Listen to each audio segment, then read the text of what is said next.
Totoo nga ba ang Mas Serena? Sa episode na to, nag-explore kami sa dagat ng Tolosa, Leyte. Dahil every year, may buhay itong kinukuha.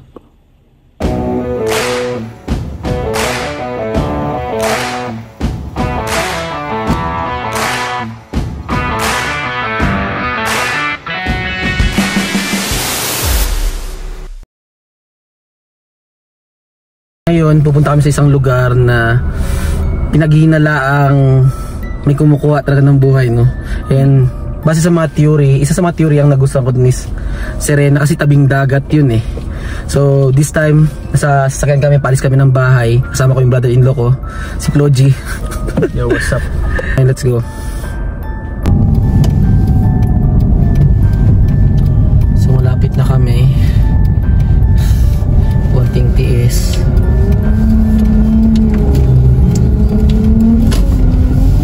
Medyo madilim yung lugar. Sobrang dilim doon, di ba?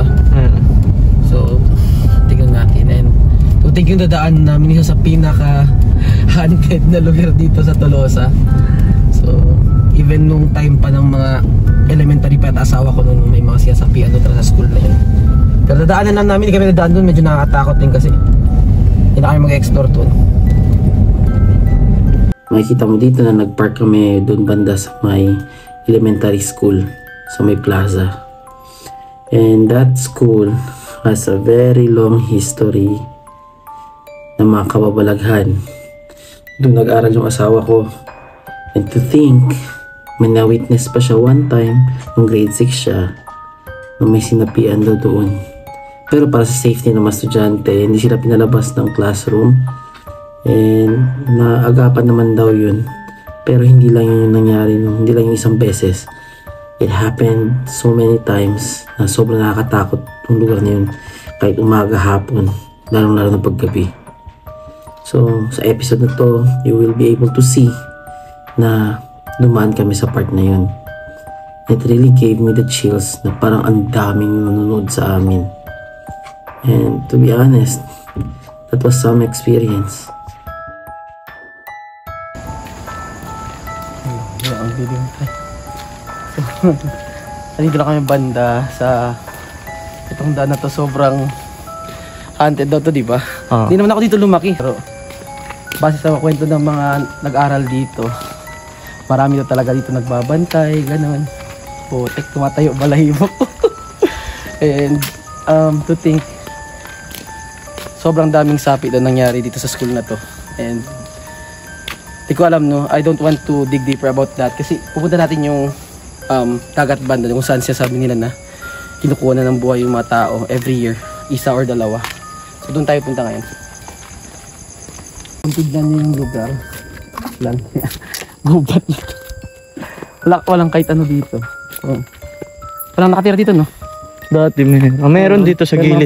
May bahay dyan. May mga bahay naman, konti lang. Tapos kung gabi ka talaga pupunta, medyo kung malakas imagination mo pag lalaroan ka talaga ng mga shadows kasi madilim talaga. Tapos dinig mo lang yung mga ingay ng mga insekto tapos dagat. Bago tayo mag-continue sa episode na to, kung hindi ka pa nakasubscribe sa channel ko and ito yung mga gusto mong klaseng content, i-like mo ang video na to and mag-subscribe ka na rin sa channel namin para marami ka pang mapanood ng itong klaseng episode. Continue tayo sa storya. Ngayon, diba sabi namin na every year may kinukuhang buhay yung dagat na yun. And hindi lang sa part na yun, sa buong Tolosa talaga. So every year mayroon isa or dalawa talaga.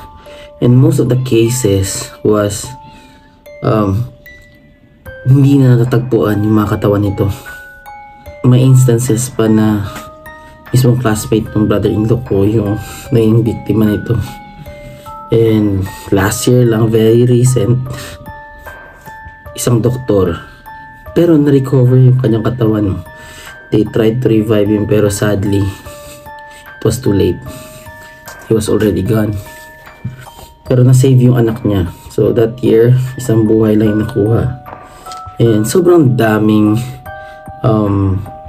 kwento-kwento and sobrang daming urban legend na meron dito na dahil sa mga engkanto or ibang bagay pa. Pero isa sa mga theory na gusto ko i-tackle is yung mga sirena.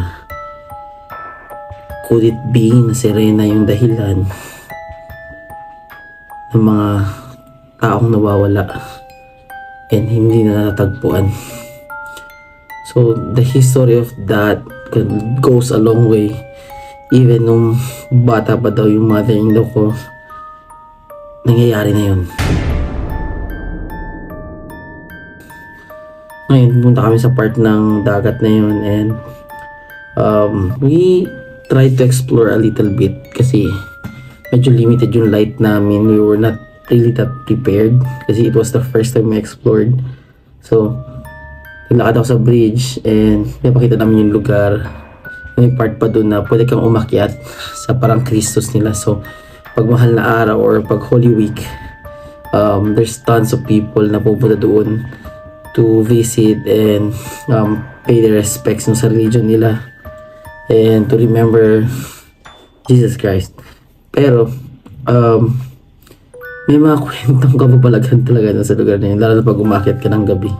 And me and my brother-in-law talked about it, kung akit ba kami or hindi. Pero we had this hunch na wag na lang dahil it didn't feel safe. It didn't feel that it was right. Kaya nag-isip kami wag na lang kasi medyo creepy rin yung feeling na yun. And naalala ko yung kwento niya sa akin na nagja-jogging daw siya late na, and he was going down from that hill, galing sa taas siya. That's a lot of steps, no? And mahirap din pababa kasi medyo matarik siya. And iba na yung feeling na habang nagja-jog daw siya pababa, yung feeling niya na may sumusunod na sa kanya pababa, and mabigat na yung feeling.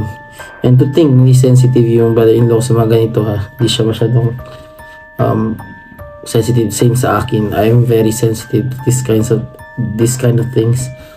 Kaya we didn't go there. Nag-decide kami na punta sa side ng dagat. And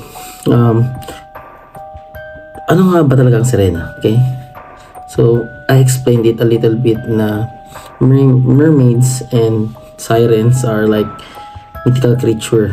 So isa silang half na tao, and ang half ng katawan nila is isda.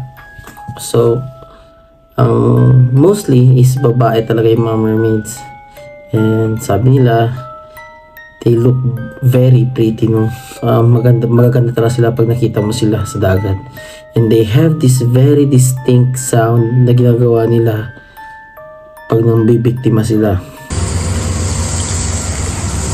I hear it. I hear him. Where's she at? What the fuck is that noise, bro?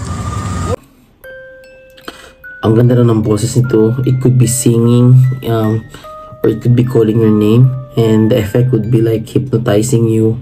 Mawawala ka sa sarili mo, and to the point you will be like sleepwalking to the edge of the boat kung nasa barko ka, or kung nasa dagat ka lang, maglalakad ka ng papunta sa dagat na wala sa sarili. And the moment na makita mo ito, and may enchant ka daw talaga sa mga mermaids. And they are very intelligent creatures, and they have a very high and sensitive sense of smell, sense of feeling na same sa mga mammals sa dagat like whales and dolphins, pero siguro mas matalino pa sila. So ako, I don't 100% believe na may mermaids. I don't see like real proof na meron, kasi due to the technology in our time, mapipeke mo na karamihan ng mga ganong bagay. Pero I don't know, okay? I'm not an expert, I'm just stating facts.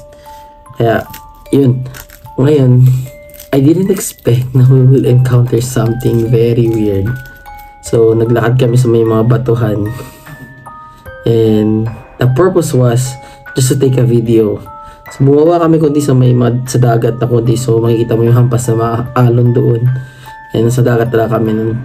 So we decided to take a video papunta sa left side, and to think hindi na kami pupunta sa pinakadulo ng part na yun kasi medyo creepy na siya.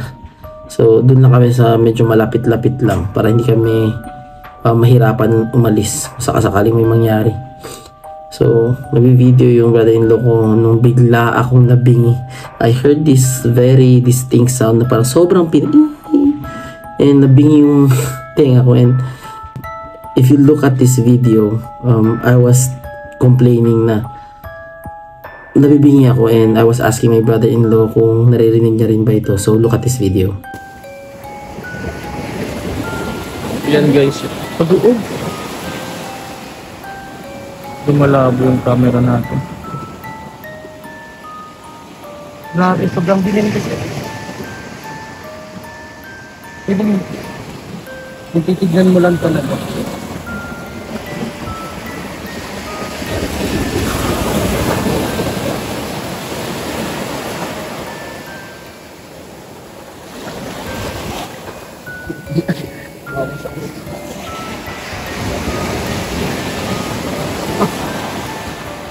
Eh, nabibingi ako. Gagi.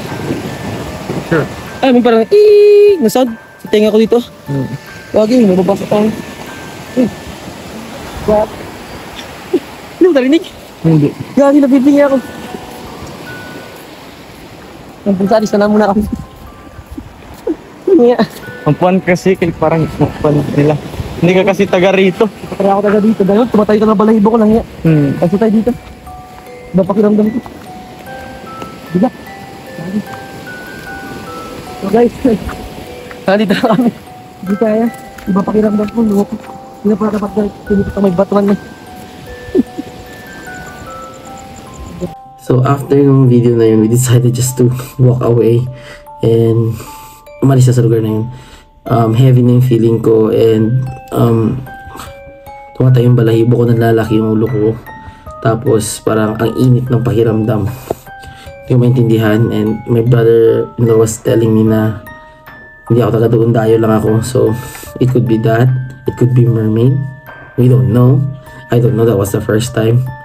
There's always a first time, so I don't know really. So but that was really a weird encounter, kaya medyo creepy siya. So we decided to leave, went back to the car at nagpagpag kami. So we talked about a little bit sa ano nangyari, no? So you can see the recap here.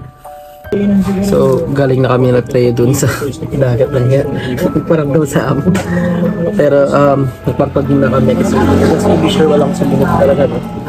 Kasi may nagparamdam, kakaiba talaga. Kahit yung papunta pa lang tayo, yung pa lang sa may school, iba na yung feeling dahil sa mga stories na alam namin. Kaya siguro nag-add sa mga fears ko, or siguro sa tension na nafe-feel ko habang pupunta. Kasi first time namin mag-explore, and I think it was good.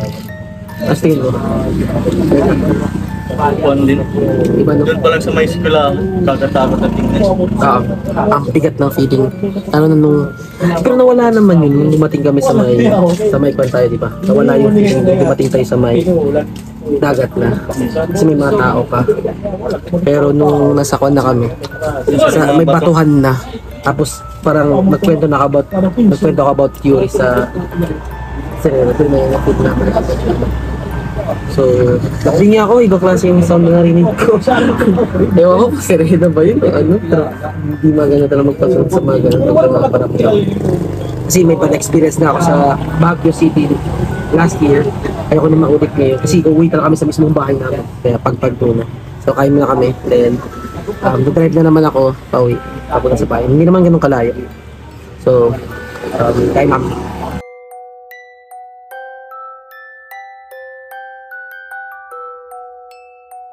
Then, we ate a little, then we decided to go home na.